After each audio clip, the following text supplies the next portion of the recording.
By Odin's beard, that was delicious. Have another. Thor, that is. Thor Ragnarok is directed by Taika Waititi, and if you don't know who Taika Waititi is, he's actually directed a couple of things that most people are actually not aware of, and that is What We Do in the Shadows and also Hunt for the Wilder People. Under the radar kind of New Zealand films. Some people I do know these films, but these movies are hilarious and very mockumentary style, kind of like The Office and What We Do in the Shadows, and this is kind of just a silly, funny adventure with Sam Neill, which you haven't seen since Event Horizon, most likely, or Jurassic Park. But Taika Waititi, when I initially heard that he was doing Thor Ragnarok, I was kind of skeptical. I didn't really know that he's going to take this movie in any direction, because I mean, originally, when Scott Derrickson, the director of Doctor Strange, got casted too, because he did Sinister, I was also really skeptical of it as well. But Marvel has a really good track record of getting directors that most people do not know of, or where it doesn't seem like it would fit, to make it really, really fit and make it really, really work. And so today I want to tell you a little bit about the story, some about the pros and the cons, and then give you my final thoughts on Thor Ragnarok. Alright, so let's start with the story. Thor returns from Surtur's world, and Surtur is a fire demon who pretty much threatens Ragnarok is nigh. And Thor is like, okay, well, I guess I'll have to go check this out. And then he goes back home eventually after defeating Surtur, and this is a very awesome opening sequence, and really hilarious as well. There's some great one-liners throughout this entire movie, which I'll get to later on. He escapes from Surtur's realm, finds out in Asgard that there's an Odinless world. Loki has taken over a little bit and is kind of tricking some of the people. Pretty much what happens is Thor threatens Loki to tell him where Odin is, and then takes them to Earth. And Earth is where Loki kind of left Odin. And Odin was actually dropped off in New York. They get caught up by a certain Avenger, which I will not name, who puts them in the path of Odin, who is actually in Norway. He's actually in this really isolated spot, looking off in the distance, and trying to figure out and contemplate his place in the world. And he broke Loki's spell earlier on, as he tells Loki and Thor as they're there, and he warns them of the goddess of death, his firstborn, Hela, who is actually played by Cate Blanchett, and warns them that she is coming and my time is not much longer. So what happens is eventually Hela pops up very quickly from her realm and fights off Thor and Loki, breaking Thor's hammer, which you've probably seen in the trailer, pretty much stripping him of his powers. And pretty much Loki just calls for the Bifrost. He wants to get sucked back in to try to save Asgard. Thor and Loki are chased by Hela. Both Thor and Loki get kicked off this Bifrost as they try to attempt to save Asgard. And what happens is Hela arrives on Asgard and takes over fairly easily, uncovering all of Odin's past, bringing Fenrir, her wolf, back to life, and bringing back this army of the undead, and pretty much takes over Asgard as quickly as possible. And it's a matter of no time. Heimdall is nowhere in sight and trying to save as many people as possible. Meanwhile, Thor and Loki have been kicked off this Bifrost. They get into this world that is run by Jeff Goldblum, who is one of the best characters that Marvel's had so far. Also Jeff Goldblum. He has an aura about him. It's Jeff Goldblum. But he is the Grand Master of this world, and he controls pretty much this skirt kind of planet between dimensions when people get kicked off the Bifrost. What happens is Thor gets captured real quickly. He doesn't know where Loki's at. And what happens is Thor has to fight in gladiatorial combat, and eventually he runs up against the Hulk, the Incredible Hulk. I guess that's where Mark Ruffalo's been the whole time. It's been 2 years since Sokovia, when Age of Ultron, when Hulk actually pretty much left the scene, pretty much just to escape because he didn't feel like he belonged. And that's pretty much where the story unfolds and starts getting really interesting. And you meet a lot of different characters, and a lot of cameos are in this movie that are just fantastic. So that's enough about the plot. I'm going to talk about some of the pros, and then I'm going to talk about some of the cons. Alright, so the pros, I've already talked about it before, but Taika Waititi, this director, and he also played a character in this movie called Korg, which is actually a hilarious character in this movie because of just how he looks and how he talks. It just does not match, and it makes it even more comical every time he speaks and has these comical moments. And that actually is another thing, is this movie is filled with comedy. It's just almost, it doesn't feel like Thor 2 or Thor.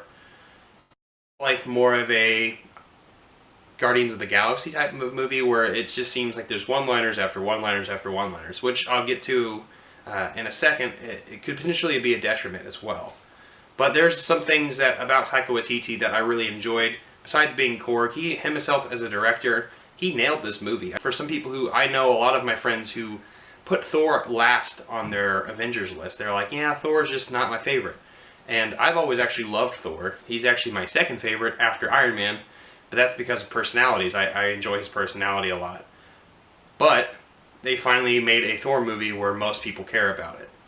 And that's something I enjoyed. On top of Taika Waititi himself, he's actually had another character that he has brought back from one of his other movies. That's Topaz, which is Rachel House's character in this movie, and it's only a really brief role, and I'm assuming most people I don't know are talking about her that much, but she played the sidekick to the Grandmaster Jeff Goldblum. Topaz had some really hilarious one-liners as well. She played a major role in Hunt for the Wilder People, and I thought that was a fantastic adaptation with that. I think that Taika Waititi brought some of the people he wanted to with him on this journey into Asgard. Besides Taika Waititi, Rachel House, there's actually a lot of really fantastic characters in this movie. Jeff Goldblum plays himself as the Grandmaster, and it's one of the best sights to behold. Carl Urban's in this movie, and he plays Scourge, who is a conflicted character, and actually pretty comical because he's kind of not the smartest or the brightest. However, he plays a very pivotal role in this movie as well, and I thought that was fantastic for Carl Urban. I haven't seen him since Dredd, really. And also the main villain of Hela, Cate Blanchett, does a fantastic job in this role and really convinces me that she is a badass. She takes down Asgard fairly easily, and I'm not going to get too much into that, but it's one of the coolest sequences in this movie. And I think with a lot of the top-notch actor and actresses in this movie really sold me. Another thing is the visuals in this movie were actually fairly good for Marvel, and obviously Marvel's always been pretty good with visuals. Initially, when I saw the trailer for Thor Ragnarok, I was a little skeptical on the visuals because some of it kind of didn't look fully formed, but I saw this on IMAX and I was blown away how visually stunning this movie was. It's one of the best visual movies they've made thus far, and I think this really shows. And another thing is the one-liners that are constantly through this. Like I said, Taika Waititi, he does such a good job of inserting comedy where it needs to be. But it made me smile the entire time. I was just so giddy and like I was happy to be there. It was one of the first times, probably this year for Marvel, that I was just like, what am I watching? This is fantastic. This is beyond my expectation. And that's something that I thought was really great about this movie. It went beyond my expectation of the original two Thors, and I thought this was going to be a pretty good movie, but it was much better than I expected. But there are some cons in this movie as well. One being Thor's character himself. It seems a little different how Thor reacts to a lot of things.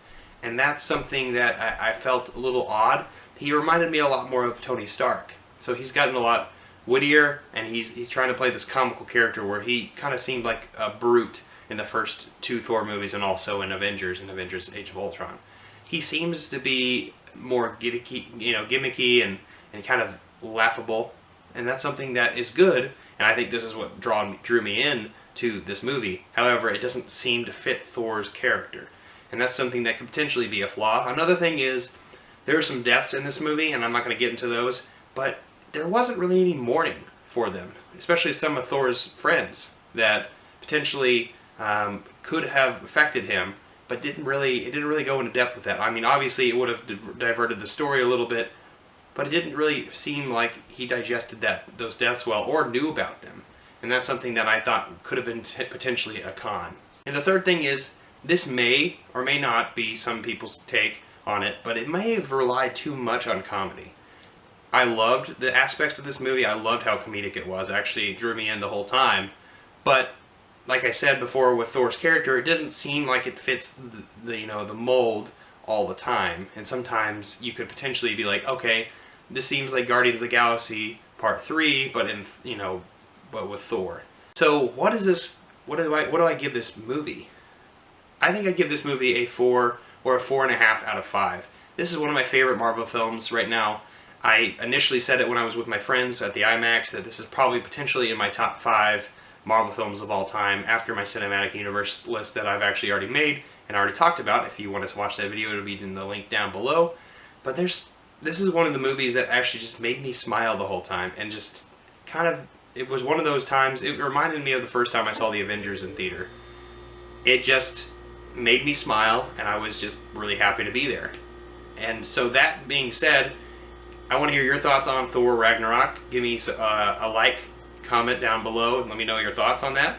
Make sure to share, and also don't forget to subscribe, and I'll see you next time. I'm not jonesing around.